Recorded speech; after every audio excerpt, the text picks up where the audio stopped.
Hello, everyone. I'm Tom, and this is my wife, Kate. Together, we travel across the country, uncovering the darkest, most haunted places that few dare to explore. From abandoned hotels to forgotten subway stations, our journey has led us deep into the unknown.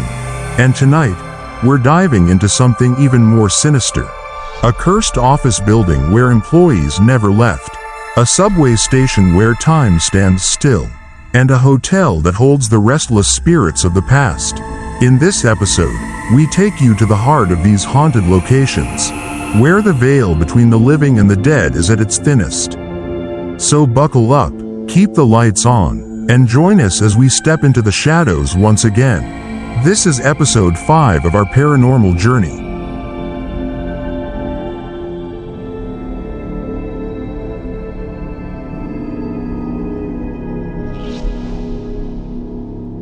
The haunted hotel in the city center. After leaving the town frozen in time in episode 4, Tom and Kate continued their journey. The atmosphere in the car was still heavy from what they had witnessed, a place where time had stopped, where spirits were trapped in an endless loop. Kate looked out the window, watching the city lights flicker on towering skyscrapers. "Do you think we'll have a peaceful night this time?" she asked. Hopeful, Tom chuckled, but there was a hint of exhaustion in his voice. "I hope so, but I have a feeling we won't be getting any rest yet." Just then, Tom's phone rang. An unknown number appeared on the screen. He glanced at Kate before answering. "Hello?" A deep male voice on the other end sounded anxious. "Hello, my name is Marcus. I'm the manager of the Rosewood Hotel. I need your help. Strange things have been happening here. Guests and staff keep experiencing paranormal occurrences. I've heard you two have experience dealing with this sort of thing." Tom exchanged a look with Kate. She had already pulled up a map on her phone and was tapping on an image of the Rosewood Hotel. This is the place where a mysterious disappearance happened in 1952. 3 guests vanished without a trace. Kate nodded, her expression turning serious. "Looks like this is our next destination." Their car pulled up in front of the Rosewood Hotel, an old Gothic-style building with towering windows that seemed to watch their every move. The dim yellow streetlights cast eerie shadows against the aged stone walls, making the place look even more foreboding. Marcus stood at the entrance, his face etched with worry. "Thank you for coming so quickly. I don't know what else to do. My staff are starting to refuse to work night shifts. Some guests have even left in the middle of the night because they were too scared." Kate stepped into the grand lobby, immediately feeling the heavy atmosphere. Large oil paintings of long-forgotten figures lined the walls, their eyes seeming to follow them. "Can you tell us exactly what's been happening?" Tom asked as they approached the front desk. Marcus nodded, footsteps echoing in the hallways at night, even when no one is there. Furniture moving on its own. "But the worst is room 303. No one dares stay there anymore. People say they've seen a woman in the mirror." Tom and Kate exchanged glances. A trapped spirit, a past unresolved. As night fell, Tom and Kate began their investigation. They set up cameras and audio recorders throughout the hallways, focusing particularly on room 303. Kate flipped open her notebook, jotting down the strange occurrences Marcus had mentioned. "Do you think we'll see Evelyn?" she asked. Tom gazed at room 303, its door slightly ajar as if inviting them in. "I don't know, but I have a feeling she knows we're here." A faint giggle echoed down the hallway. Both of them turned sharply, but there was no one in sight. Tom pulled out his flashlight and scanned the corridor. It was empty, but the air felt colder. They moved toward room 303. As Kate reached for the doorknob, a chilling sensation ran down her spine. "This door feels..." Suddenly, it swung open on its own. Inside, a large mirror stood opposite the bed, reflecting their figures. But then, the reflection changed. In the mirror, a woman in a black dress with long, dark hair obscuring most of her face stood behind them. Tom spun around. No one was there. Yet in the mirror, the woman remained. She slowly tilted her head, a ghostly smile forming on her lips. The lights flickered erratically. Kate took a step back, but at that moment, the mirror cracked, then shattered completely. A frigid wind swept through the room, making Tom and Kate feel as if someone was whispering right into their ears. "I'm still waiting." Tom and Kate stood in the middle of room 303. Shards of shattered glass scattered across the floor. The chilling presence still lingered in the air, making them feel as if they were being watched. Kate picked up a small piece of mirror and looked into its reflection. Her own face stared back. But just as she was about to lower it, Evelyn appeared behind her, her hollow eyes filled with sorrow. "She's still here," Kate whispered. Marcus, the hotel manager, had told them that Evelyn was a young woman who had once stayed at the hotel in 1952. She had waited for her fiancé, but he never returned. Devastated, she had taken her own life in room 303. Ever since, her spirit had remained, eternally waiting.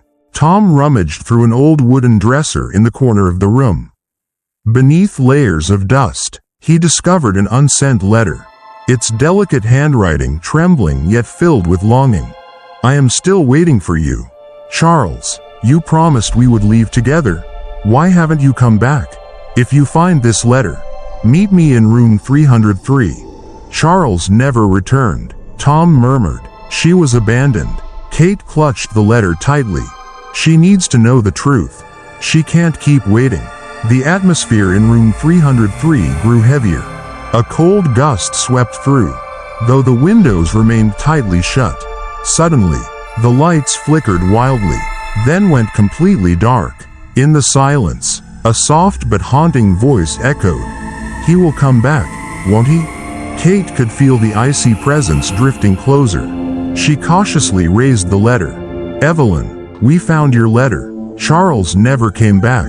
You don't have to wait anymore." A quiet sob filled the room. When the lights blinked back on, Evelyn stood before them, her black dress flowing like a shadow, her face pale but no longer monstrous. "No, that can't be," Evelyn murmured, her empty gaze locked on the letter. "He promised. Sometimes, people break their promises," Tom said gently, his voice firm yet comforting. "But you don't have to suffer any longer." Evelyn's expression wavered between grief and understanding. She looked down at her hands as if realizing, for the first time, how long she had been clinging to this moment. The room brightened, the oppressive energy lifting.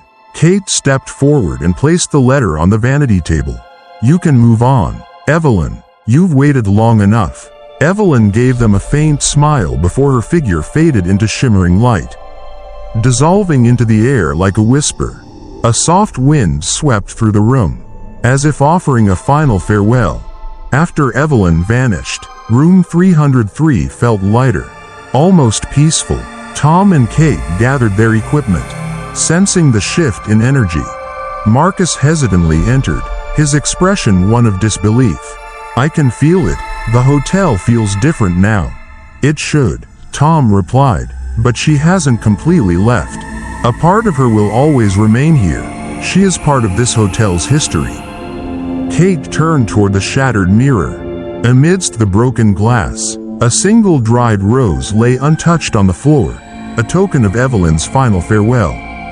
Marcus exhaled in relief. "Thank you. Rosewood Hotel might not be a place of fear anymore." Tom and Kate stepped outside, the moonlight illuminating the quiet street. As they climbed into their car, Kate's phone unexpectedly lit up with a message from an unknown number. "Thank you, but I will always be here." A shiver ran down Kate's spine as she turned to Tom. "Do you think she's really gone?" Tom glanced back at room 303. For a split second, he saw a shadow flicker behind the curtain, then disappear.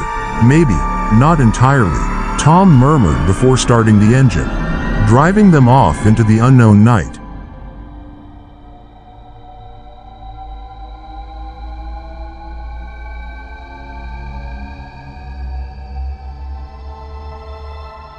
The cursed underground subway. Tom and Kate left the Rosewood Hotel as the city lights flickered in the distance. The eerie feeling of room 303 still lingered, but they had done what they could. As they walked to their motorcycle, Kate glanced back at the towering structure. "Do you think she really moved on?" she asked, her voice thoughtful. Tom took a deep breath, adjusting his leather jacket. "Maybe, but some ghosts never truly leave." The wind howled through the empty streets, carrying an unshakable chill.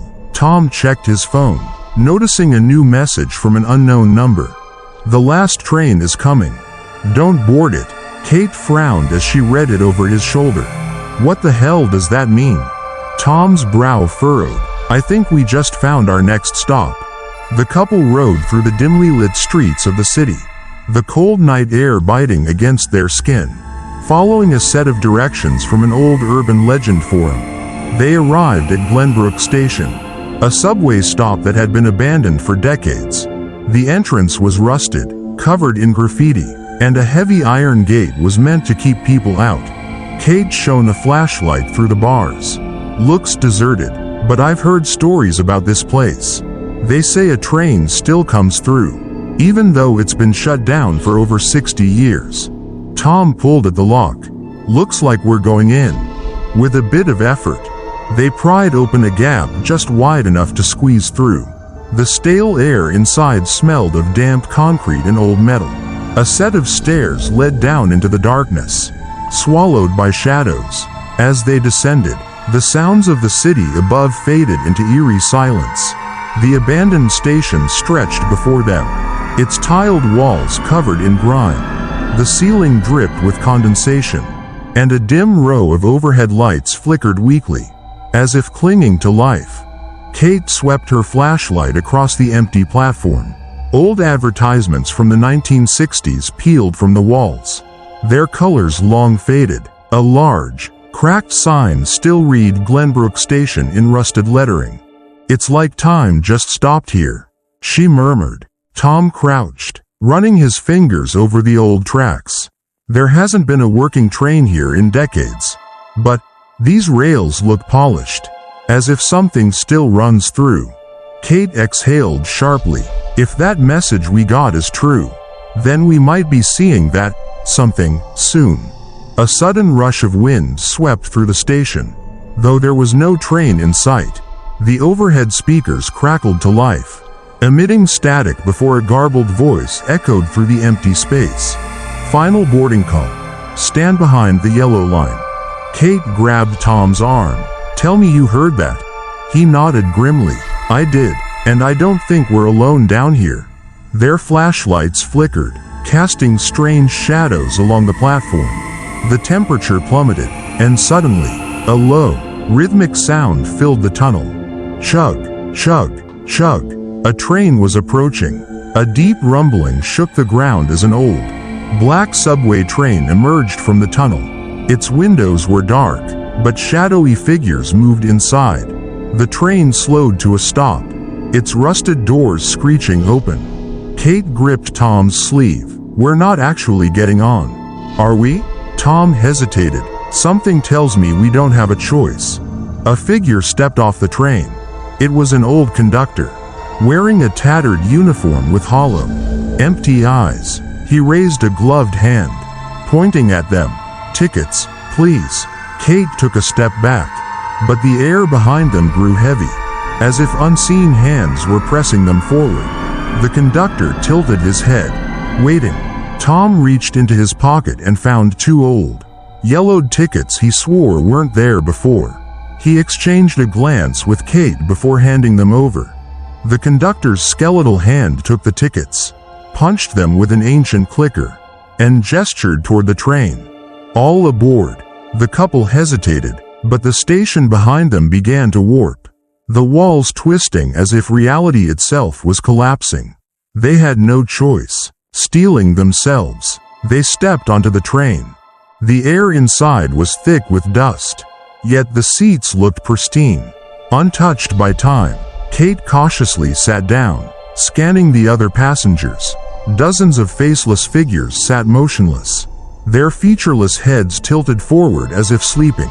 Tom nudged Kate and pointed at the advertisements above. They weren't normal posters.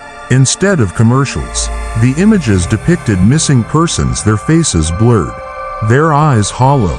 "I don't like this, Tom," Kate whispered. Before he could respond, the train lurched forward, the lights dimming. The intercom crackled once more. "Next stop. The final destination." The faceless passengers all turned their heads in unison, looking directly at them. Kate squeezed Tom's hand. "I think we just boarded a train to nowhere." As the train rumbled forward, Tom and Kate exchanged uneasy glances. The air inside the carriage was unnaturally still, as if time itself had slowed down.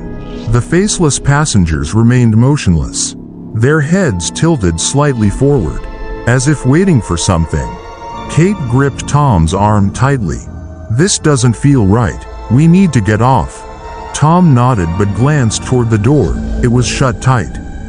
With no emergency release in sight, the intercom crackled again, this time in a distorted voice. "Next stop, Lost Souls Crossing." The lights inside the train dimmed, casting long shadows that stretched unnaturally across the walls. The blurred images on the missing persons posters above them seemed to shift, becoming clearer. Tom and Kate watched in horror as the faces slowly gained expression, their mouths opening in silent screams. "Tom," Kate whispered, pointing at one of the posters.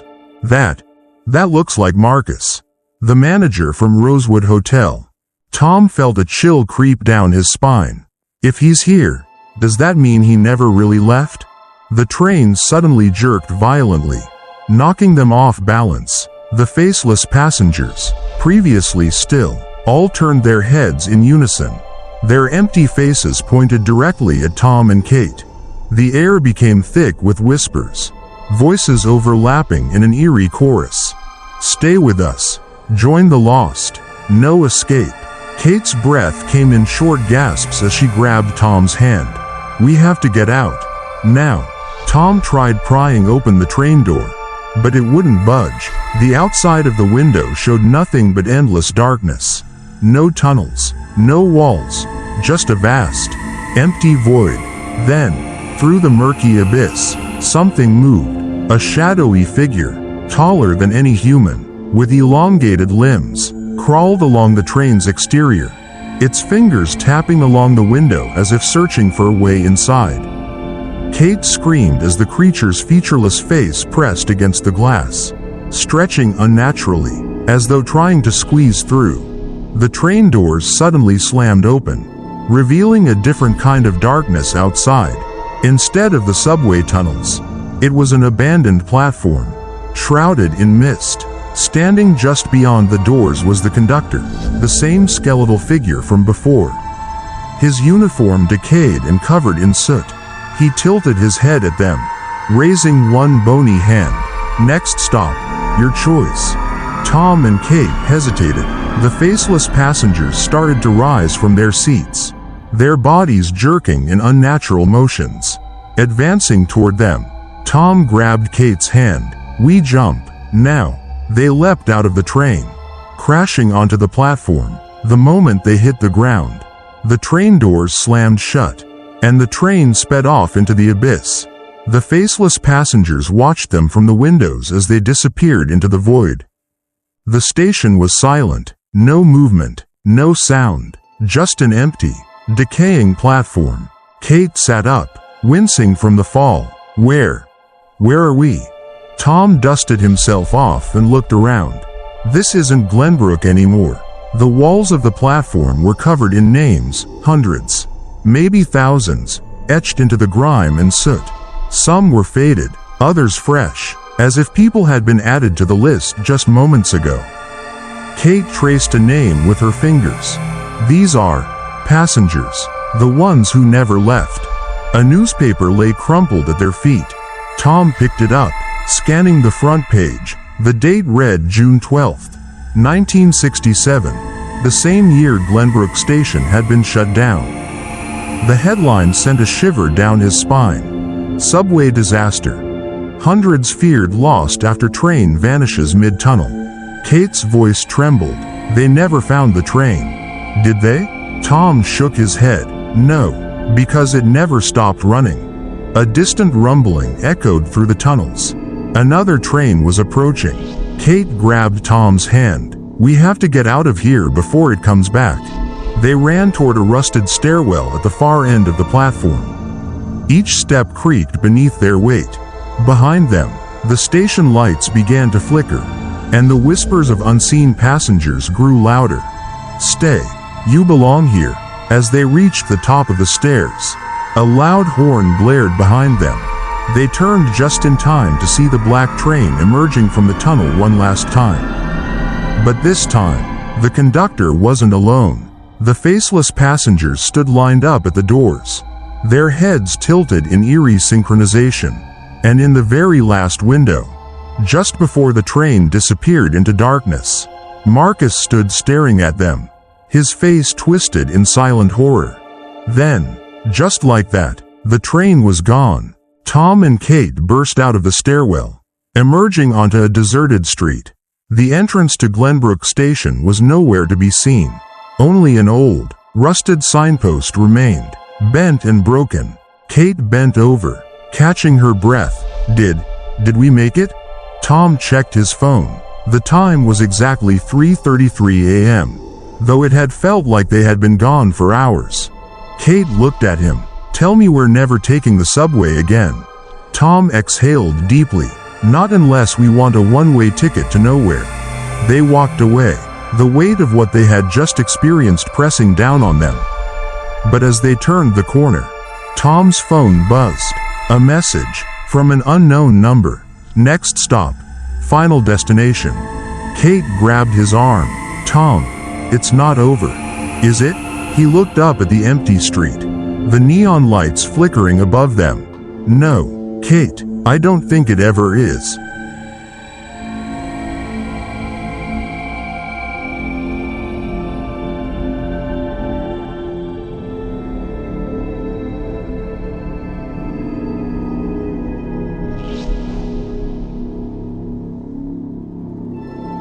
The office building and the ghost of a former employee. Tom and Kate walked along the quiet city streets, their footsteps echoing in the silence. The wind carried the last remnants of their ordeal at Glenbrook Station. The memory of faceless passengers and the cursed train still fresh in their minds. Kate sighed, rubbing her arms as if trying to shake off the lingering chill. I swear, if I ever see another subway station again, it'll be too soon. Tom let out a dry chuckle, though his expression remained tense. Yeah, well, let's hope our next stop doesn't involve any trains. Just as he spoke, his phone vibrated, a new message, from an unknown number. They never clocked out, neither will you. Kate frowned, reading over his shoulder. What the hell does that mean? Tom exhaled sharply, shaking his head. I guess we're about to find out. Following the GPS coordinates embedded in the cryptic message, Tom and Kate arrived at Blackwood Tower, a towering 40-story office building that loomed over the city skyline. Unlike the bustling high-rises surrounding it, this building was eerily dark and abandoned, its once glass exterior coated in dust and grime. A single dimly lit lobby light flickered inside. The revolving doors creaked, shifting slightly as if inviting them in. Something's off about this place, Kate muttered, tightening her coat. Tom nodded. It looks abandoned, but someone, or something, is still here.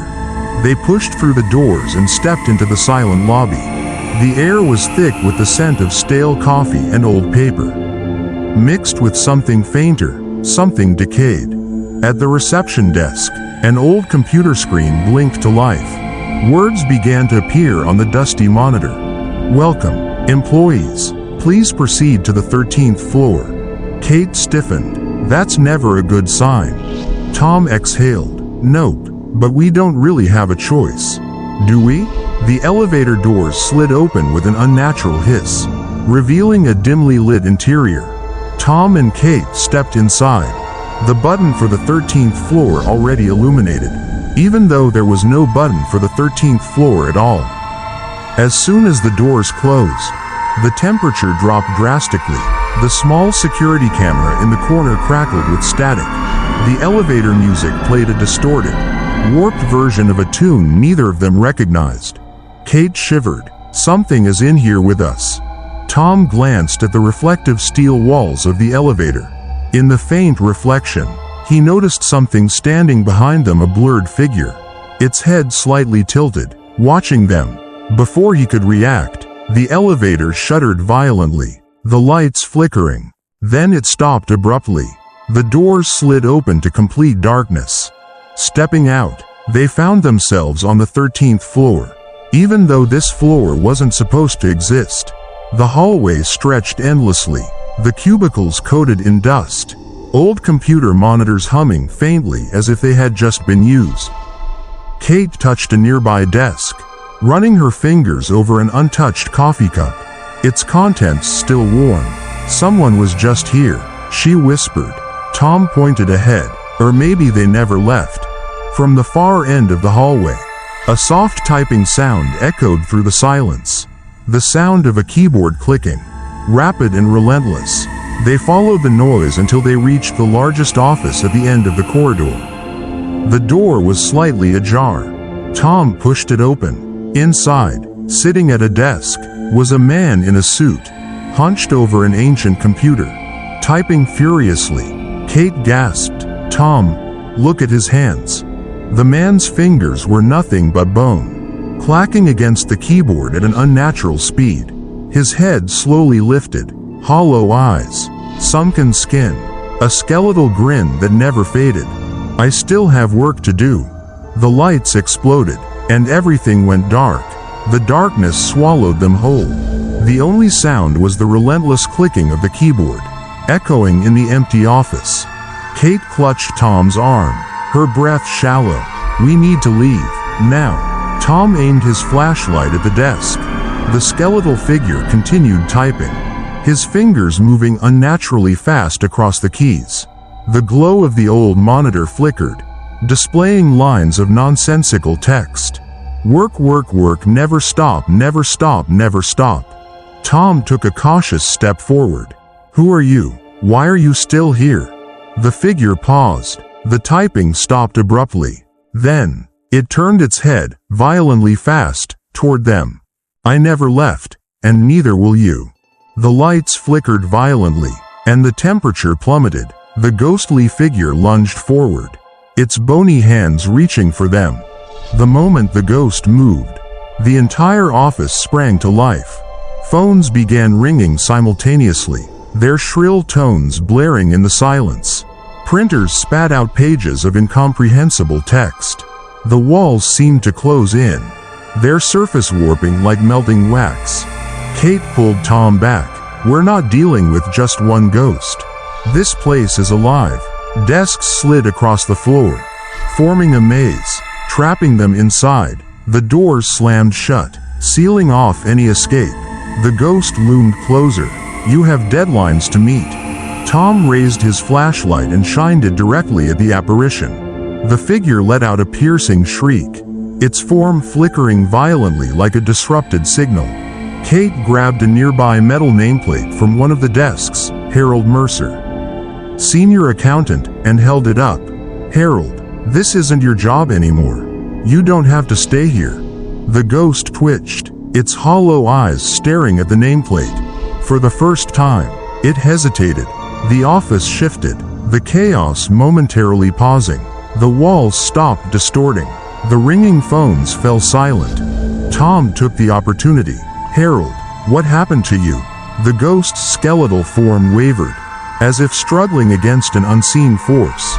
The screen of his ancient computer flickered, displaying a news article from decades ago. "Mysterious lock-in at Blackwood Tower. Employees vanish without a trace." Kate scanned the text. These people, they were never found. They disappeared inside the building.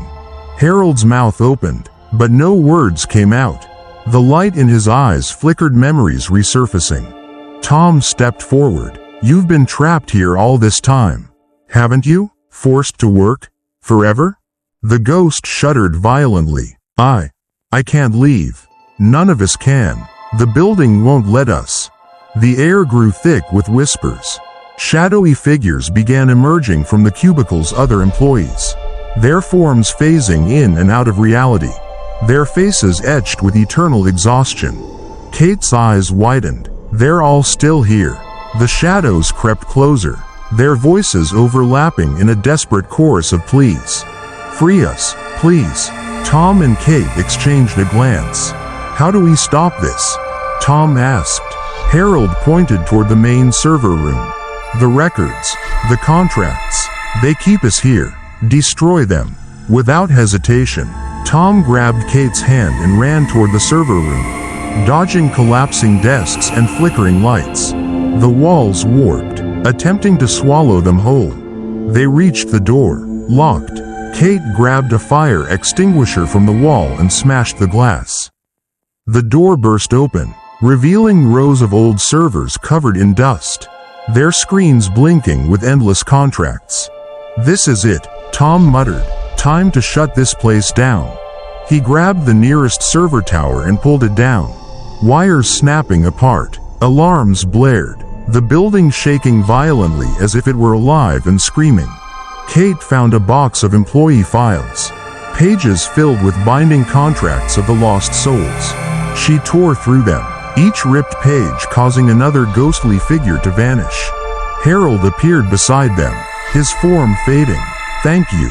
I can finally rest. As the last file burned to ash, the office collapsed in on itself.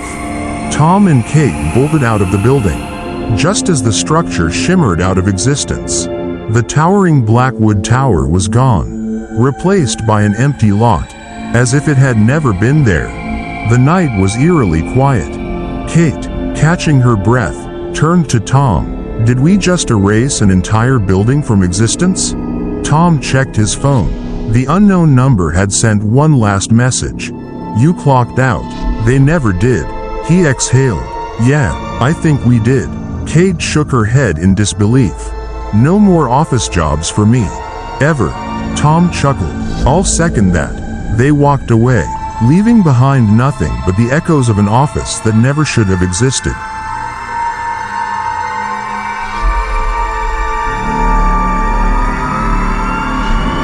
And with that, another chapter of our journey comes to an end. We survived the horrors of Blackwood Tower, barely escaped the cursed subway, and uncovered the tragic history of the Rosewood Hotel. But one thing is for sure, the supernatural world is far from finished with us. Each place we visit leaves its mark on us. The whispers, the shadows, the feeling that we're never truly alone. If you've made it this far, you're just as much a part of this journey as we are. And trust me, there are even darker places ahead. So don't forget to like, subscribe, and hit that notification bell to stay with us on this adventure. We'll see you in episode 6, if you dare. Until then, keep your eyes open. You never know what might be lurking in the dark.